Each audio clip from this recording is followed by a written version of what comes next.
Jedalsiz uy Gülistondir. Bir jup er-xotinning baxtli yoki emasligini ularning oilasidagi kayfiyatdan bilib olish mumkin. Jedal ko'p uyda ko'ngil naxush, chiroylar xunuk, ishlar oqsaq bo'g'isidir.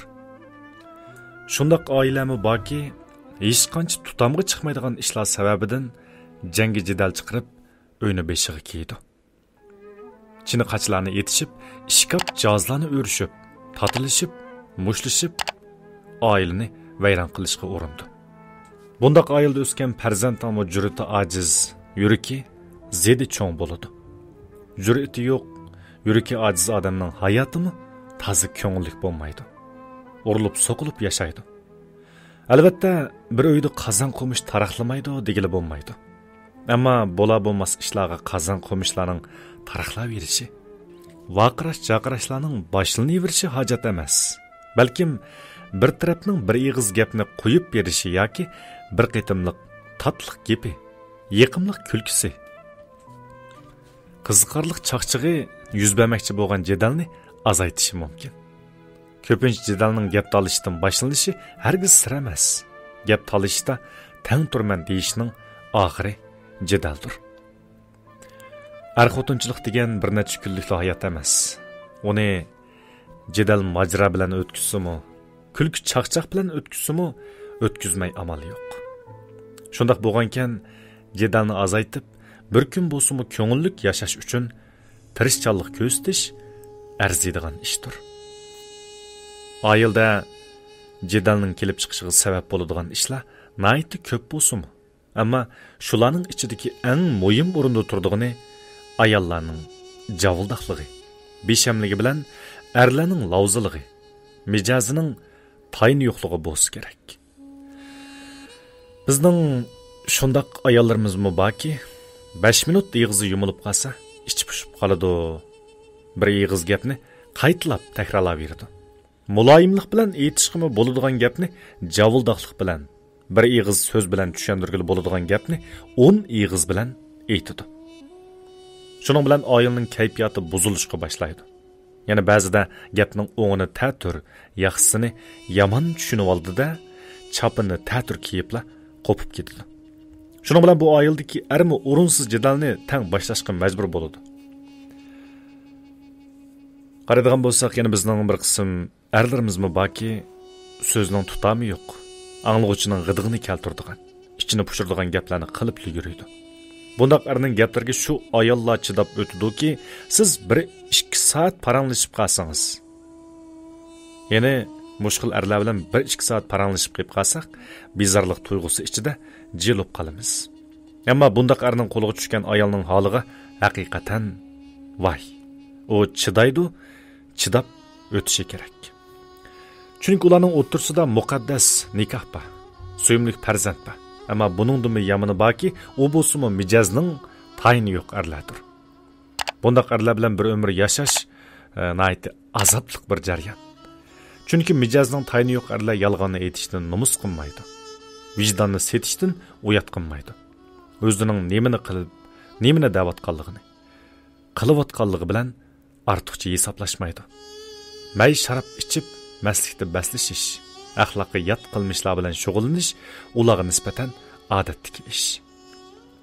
Bundaq ayolni buguni boshqalarning oldida farishtaga taqqaslab, eg'izdan ko'pik qaytib maqtab, atisi buzuqdan buzuqqa, maynatdan maynatga chiqarib so'kishga boshlaydi. Ya'ni buguni aytqani bilan atisi degani o'xshamaydi. Qo'liga azroq pul kirsa yoki biror ishda kichkina utuq erishib qolsa, uyning ichida cho'ngchiligi tutib kelib, ayolning bosh qo'yishini umid qilib, qasddan uni dumbalashga o'tadi. Bundaq erning qo'ldagi ayol har qancha eg'ir besiq, muloyim bo'lsa-mu, bilib bilmay jadalxo'r bo'lib ketadi. Bu haqda mashhur olima Olimatul Banat mundoq degan ekan. Badxuluq va tetiqsiz erga uchirgan ayolning tubki vazifasi shuningdan iboratki, u bar kuchini ishga silib, eriga uning noto'g'ri yo'lda ketayotganligini tushundirishi, uningga nasihat qilmoq lozim. Agar hamma chora tadbirlarni ish qilsasimi kar qilmay, erining tuzilishiga ishonchsiz qolmasa, u chaqda uningdan ko'ngil uzib, chiroyliqcha qutulish yo'lini izdigay. Ayılda jidal chiqirdigan ishlardan yana birisi ayollarning mutamligi bilan erlarning terikkakhligi bo'lsa kerak. Bundaq mijozliklar bor bo'lgan ayıldimi xotirjamlik oz bo'ladi. Jidal majra o'ksumaydi. Ayol deginni qilaman deydi.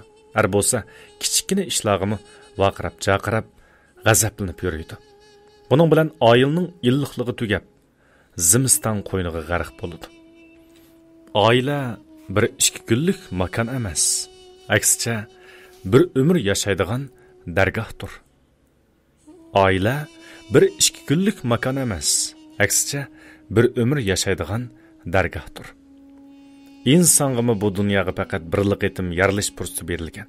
Mana shu bir umrlik dargohni bir qitimda nisib bo'lgan umrni jedalsiz davom qilish aqlliq insonlarning ishidir. Shunga deyman, juftingizni yaxshi asrang. Juftingizning ko'nglini asrang. Bu amaliyotda oilangizni, balangizni asraganligingizning yaxshi ifodasi. Juftingiz bilan bir chan, bir tam bo'lishga tirishing. Bu amaliyotda baxt bilan bir tam bo'lishingizdir. Albatta, qarindishim, oilada tinchlik bo'lmagan insonning ko'ngli tinch bo'lmas.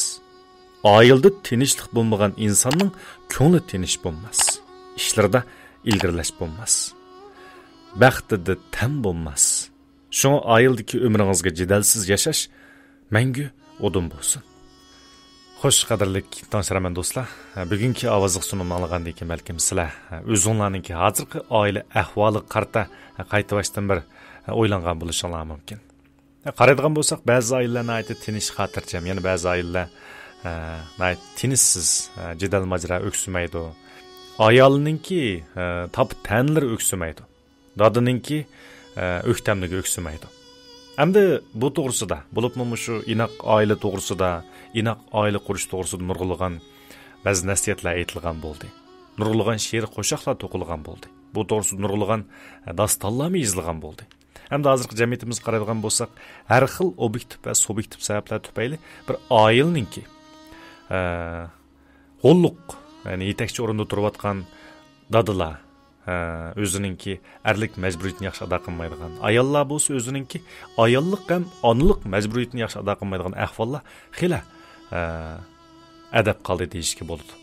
Xizmat besimi, turmush besimi tufaylidan hargizmi oilangizni tashlab o'tmang. Bu xil besimlar tufayli hargiz oilangizda farzandingizni qaritib o'ltirib jidal majra chiqarmang.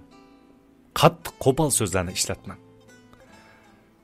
Oxirida hammamizninki oilasi baxtli bo'lsin, farzandlar xotirjam, ko'ngillik yassin, mehr muhabbatlik bo'layli. Mana mush xil mehr muhabbatlik oila, mehr muhabbatlik er ayollik turmush, xotirjamlik farzandlarga o'dim qolsin.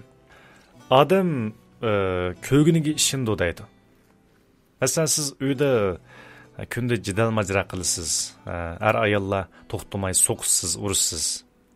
Keyindan qo'piblar balangizga, balam maktabda balalar inoq o't, o'qituvchilar bilan yaxshi o't degandek panda nasihatlarni qilsangiz, bu gap balangizning qo'liga hargiz kirmaydi. Chunki balangizning uyda ko'rayotgani jidal majra, varang-churang, qo'pol sat gaplar. Balangizga shu xil nachar muhit ta'sir qiladigan gap. Shu xil muhit uchun bo'lgan balami balkim urushqaq, jidal majraga amroq cho'ng bo'lmaydi deb aytolmaymiz.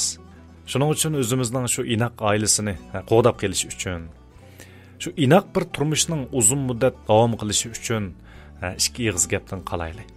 Bir taraf chinroq gap qilgan, yana bir taraf pastroq gap qilib, shu kichikgina bir jadalninki cho'ng bir jadalga aylanishninki oldini olsak, meningcha ayolninki xotirjamligi o'zini baralaydi.